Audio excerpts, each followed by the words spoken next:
built a six-figure business working just 15 hours a week, while my competitors burned out working 80-hour weeks. The secret wasn't working harder. It was building a team that worked effectively without my constant supervision. If you're smart, but struggle with consistent productivity. This isn't another lecture about discipline. Instead, I'll show you how to leverage your natural tendencies to create systems, where work gets done whether you feel motivated or not. Let's talk about the hidden trap you've fallen into. Finds one that's suffocating your growth potential right under your nose. The more successful you become, the more tasks pile onto your plate, your calendar fills up with meetings, your inbox overflows, and suddenly you're spending more time maintaining your business than actually growing it. This is the productivity paradox, and it's the invisible ceiling that's keeping you stuck. Most ambitious professionals like you hit this ceiling not because you lack talent,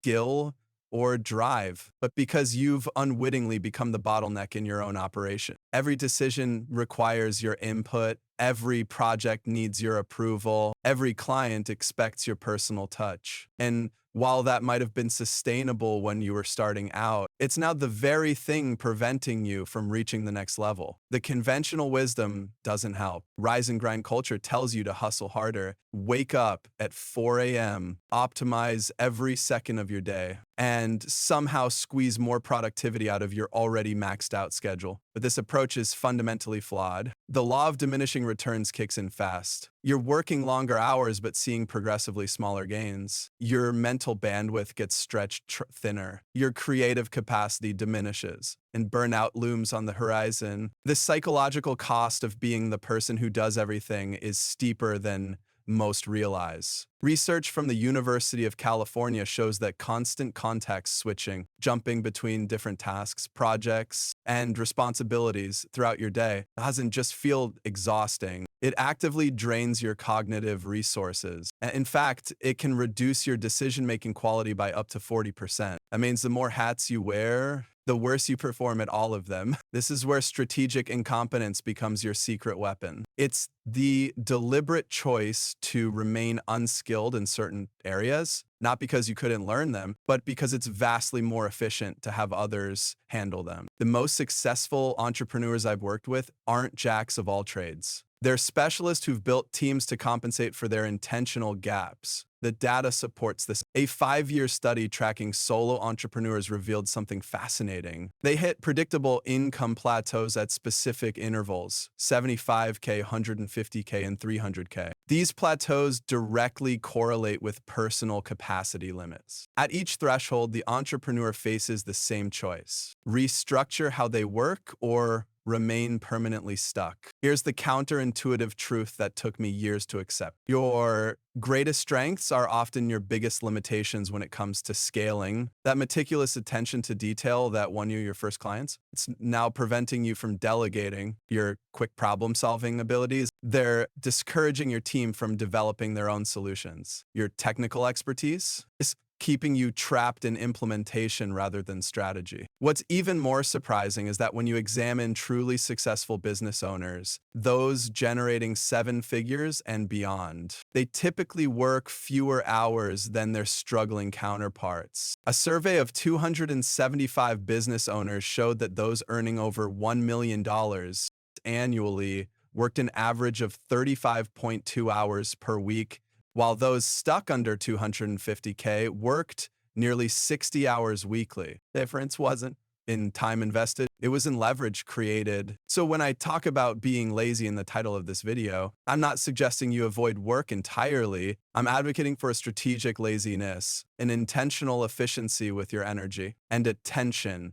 that forces you to focus exclusively on what requires your unique skills. This kind of calculated laziness becomes your competitive advantage in a world obsessed with busy work and hustle culture. Think about it this way: your natural reluctance to perform certain tasks isn't a character flaw or a sign of inadequate discipline. It's valuable market intelligence about what you should be delegating first. Those tasks that constantly get pushed to the bottom of your to-do list, the ones that drain your energy just thinking about them, they're precisely the responsibilities that should be the first candidates for delegation. Identifying what to delegate is only half the battle. The real challenge is finding people who won't require your micromanagement to get things done. Most entrepreneurs experience a painful cycle. They hire someone, spend weeks training them, only to find themselves still answering constant questions and reviewing every detail. It's not because you're doing something wrong. It's because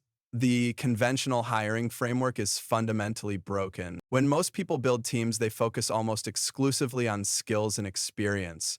They create detailed job descriptions listing required technical qualifications and years of experience. While competence matters, this approach completely misses the critical elements that determine whether someone will actually function without your constant supervision. I've watched countless business owners hire impressively qualified people who still couldn't make independent decisions to save their lives. This explains why your previous delegation attempts likely failed. You've been selecting task completers instead of problem solvers. Task completers need clear instructions and regular validation. They'll execute what you tell them to do, but they'll immediately return for guidance when they hit the slightest obstacle. Problem solvers, on the other hand, view obstacles as puzzles to solve rather than reasons to interrupt you. They take ownership of outcomes, not just tasks. This is where the Delegation Triangle framework becomes essential. While most hiring processes focus solely on competent skills, truly autonomous team members must also possess confidence, willingness to make decisions, and clarity, understanding of desired outcomes. When all three elements align, you create what I call self-managing leverage. Team members who deliver results without constant supervision. To identify these traits during interviews, ask questions that reveal past behavior rather than hypothetical scenario. Questions like, tell me about a time when you encountered an unexpected problem with no clear solution.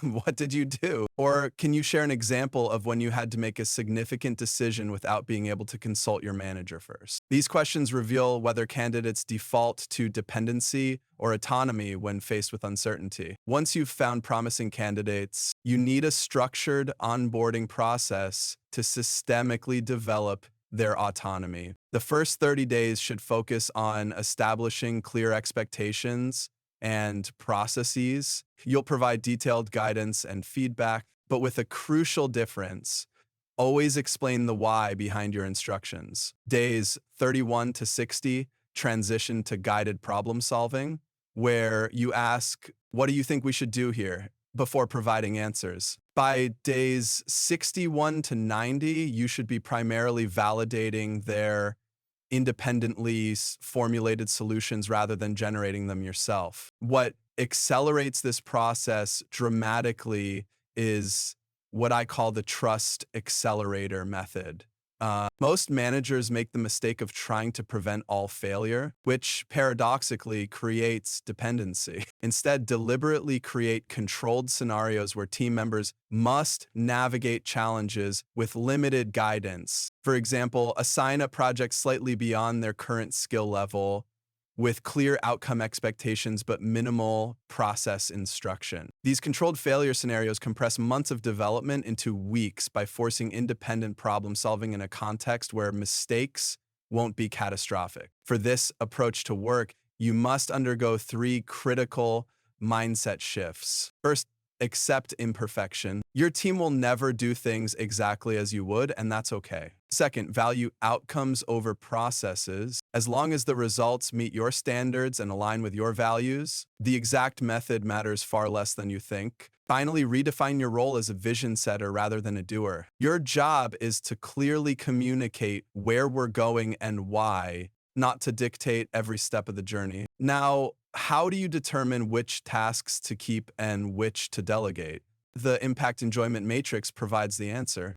Draw a simple grid with two axes: impact on your business growth, vertical, and personal enjoyment, horizontal. Activities in the high impact, high enjoyment quadrant comprise your genius zone. These should remain your focus. Tasks in the low impact, low enjoyment quadrant are immediate delegation candidates. High impact, low enjoyment activities require careful delegation with structured oversight. And counterintuitively, even high enjoyment, low impact activities should eventually be delegated as your business scales. Your enjoyment doesn't automatically make an activity the best use of your limited time. We began this journey by examining a paradox that's likely been holding you back for years. Now we've arrived at a counterintuitive truth. Your greatest strength isn't what you can do, but what you can inspire others to accomplish. Think about it. When you look at the truly exceptional leaders across any field, their legacy isn't measured by their personal task list. It's measured by their vision multiplied through others. Your instinct to optimize and find the path of least resistance isn't laziness. It's evolutionary intelligence. It's your mind recognizing the power of leverage. By building the right team with the frameworks we've discussed, you're not avoiding work. You're transcending it.